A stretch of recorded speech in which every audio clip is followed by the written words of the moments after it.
प्रारंभ किया है। आप देखना, इसी अप्रैल से हम लोग पहले जितने भी आउटसोर्स कार्मिक हैं उनके लिए हम लोगों ने कारपोरेशन गठित किया है। पहले क्या होता था,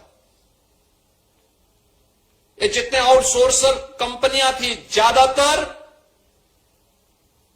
कोई ना कोई माफिया या कोई ना कोई नेता संचालित करता था। और शोषण कहां से करता था? सरकार से पाता था 10,000 12,000 और उसको मिलता था 5,000 6,000। वह सरकार से भी लेता था, उस कार्मिक से भी लेता था, और साथ साथ नियुक्ति के समय भी उससे पैसा लेता था। हमने कहा भी 4,000 5,000 6,000 रुपए में क्या होगा किसी का? आज के समय में इतना पैसे से क्या कोई देखभाल कर पाएगा?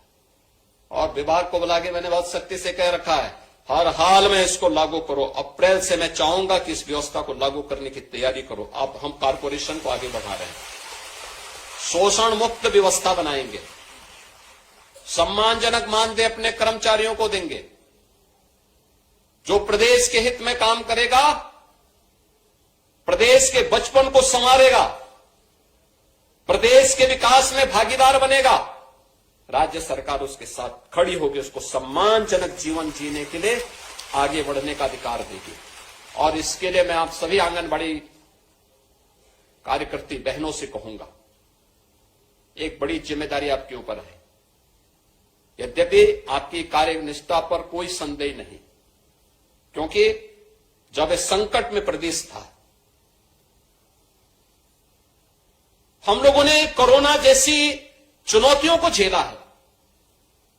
और उस समय मैं देखता था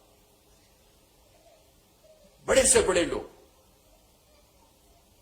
पस्त थे, बहुत सारे लोग बहाना कर देते थे, लेकिन तब भी मैं देखता था कि आप लोग घर घर स्क्रीनिंग के कार्यक्रम के साथ सरकार के अभियान को आगे बढ़ाने का काम, तीन तबके को तो मैंने अपनी आंखों से देखा है, क्योंकि मैं भी निकला था। प्रधानमंत्री जी जब फील्ड में उतरे थे तो मैं भी उतरा था, और हम लोगों ने जिले जिले में जाकर के देखा था।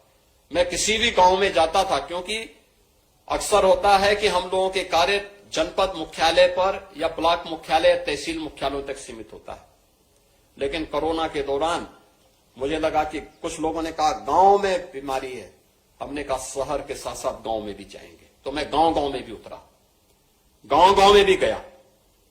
कई कई किलोमीटर हमें सड़क मार्ग से चलना पड़ा, और मैं देखता था, जब मैं किसी गांव में अचानक जाता था तो मुझे ये 3 वर्ग में से कोई एक देखने को मिलता था, या तो आंगनबाड़ी या आशा वर्कर या एएनएम में कोई ना कोई वहां मुझे दिखाई देती थी, स्क्रीनिंग करती थी।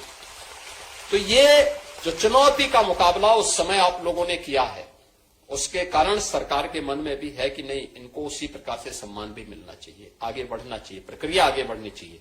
और आज इसलिए स्मार्टफोन आपको उपलब्ध करवाया गया है।